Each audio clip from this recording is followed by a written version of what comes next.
Bismillahirrahmanirrahim. Raditu billahi rabba.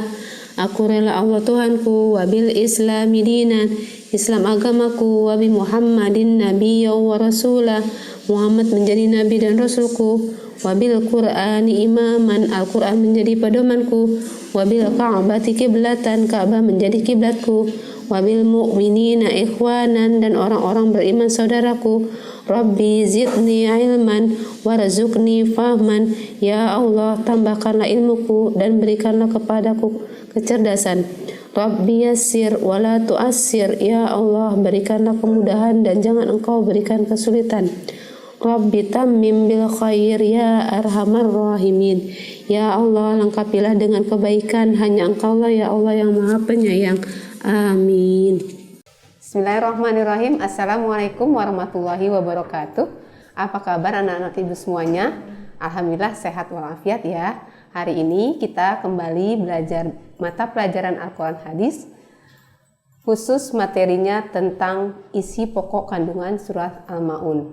Minggu lalu kita sudah belajar tentang membaca surah Al-Ma'un, kemudian menerjemahkan surat Al-Ma'un. Sekarang kita lanjutkan dengan apa isi kandungan dari surah Al-Ma'un. Mungkin ada yang sudah tahu apa isi kandungan surah Al-Ma'un. Baik, Ibu akan jelaskan. Jadi surah Al-Ma'un itu berisi tentang, ada di ayat pertama, Ara'aital ladzi yukadzibu biddin. Tahukah kamu orang yang mendustakan agama? Jadi isinya adalah tentang para pendusta agama. Nah, siapa aja yang termasuk dalam orang-orang yang mendustakan agama itu? Yang pertama, ya, coba dibaca.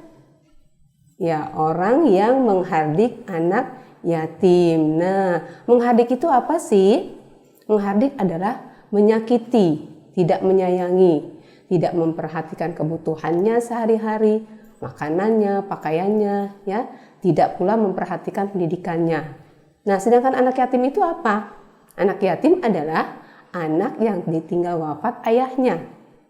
Bagaimana kalau ayah dan ibunya juga telah wafat? Nah, disebut yatim piatu. Jadi yatim piatu itu anak yang ditinggal wafat kedua orang tuanya di bawah umur 11 tahun.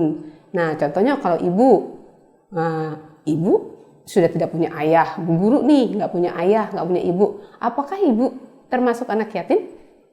Bukan ya, karena ibu sudah dewasa, bukan lagi dipanggil anak yatim. Nah, seharusnya kita merasa ikut prihatin dan menyayangi anak yatim. Salah satunya apa? Ini contohnya, pada peringatan 10 Muharram kemarin, sekolah kita memberikan santunan kepada teman-teman kalian yang yatim ya.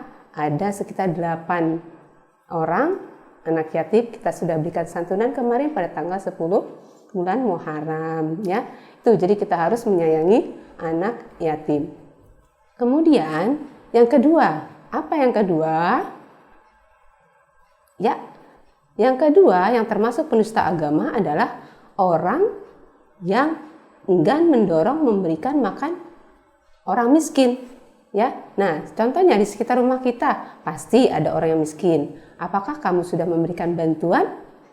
Bantuan apa aja? Ya, bantuan itu tidak harus berupa uang, tapi boleh juga makanan, pakaian, alat tulis. Bagaimana kita sedang sekolah, ya itu kebutuhan kita. Nah itu kita harus bisa membantu. Ya, seperti halnya anak yatim, orang-orang miskin juga sangat membutuhkan, sangat memerlukan bantuan.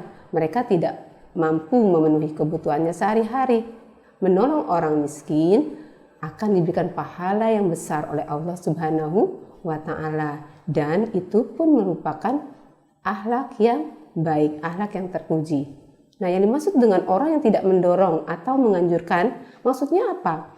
Ya, adalah orang yang nggak mau memperhatikan, memberi makan atau memberikan bantuan kepada orang miskin.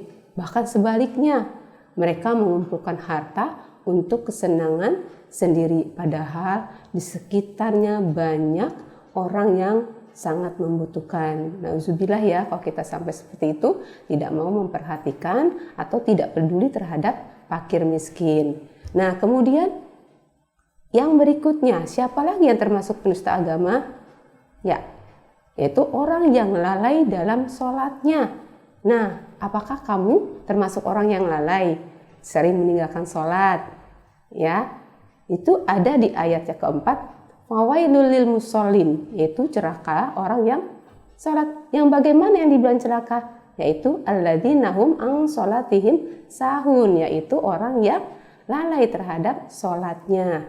Nah, sholat itu adalah ibadah yang wajib dikerjakan oleh umat Islam dan termasuk rukun Islam. Orang yang mengulur-ngulur waktu sholat juga dianggap lalai. Contohnya apa? Nih, ada gambarnya di sini ya. Contohnya bermain games. Nah, ini salah satu yang bisa melalaikan sholat. Kemudian nonton televisi. Nah, udah keenakan nonton TV, lupa sama sholatnya ya. Apalagi orang yang mengaku Islam tapi tidak mengerjakan sholat.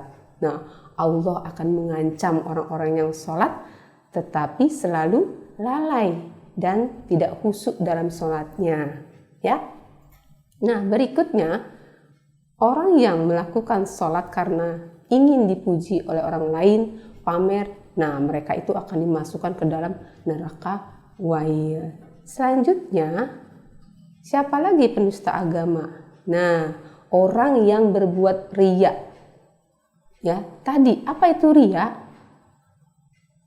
Ingin dipuji. Jadi segala perbuatannya ingin diketahui orang lain. Ya, misalkan kamu sholat, sengaja sholatnya di depan mama, depan papa, ya, agar dibilang anak yang rajin sholat. Nah, itu niatnya sudah bukan karena Allah, tapi karena niatnya ingin dipuji. Itu disebut dengan riya ya. Dan enggan menolong, memberikan bantuan, mempunyai kemampuan baik harta maupun tenaga dan pikiran, tetapi tidak mau memberikan bantuan maupun tidak mau menolong orang yang membutuhkan, termasuk salah satu ciri pendusta agama ya. Oleh karena itu, sekali lagi selagi kita mampu, bantulah orang-orang yang berada di sekitar kita. Nah, itulah sedikit apa isi kandungan surah Al-Ma'un. Jadi intinya surah Al-Ma'un itu isinya adalah orang-orang yang mendustakan agama. Coba sekali lagi, bisa diingat siapa aja termasuk para pendusta agama? Ya, betul. Yang pertama, orang yang meradik anak yatim. Kemudian enggan memberikan menolong fakir miskin. Kemudian orang yang lalai sholatnya. Apalagi orang yang berbuat riya. Dan yang terakhir, enggan memberikan bantuan. Nah, itulah inti dari isi pokok kandungan surah Al-Ma'un ya. Nah, selanjutnya yang terakhir, Ibu akan memberikan tugas kepada kalian. Tugasnya ada di buku ya. Kerjakan kegiatan siswa halaman 20. Kemudian salin di buku, tulis jawabannya saja. Ibu rasa cukup sekian materi kita hari ini. Selamat mengerjakan tugasnya. Kirim lewat WhatsApp ke Ibu.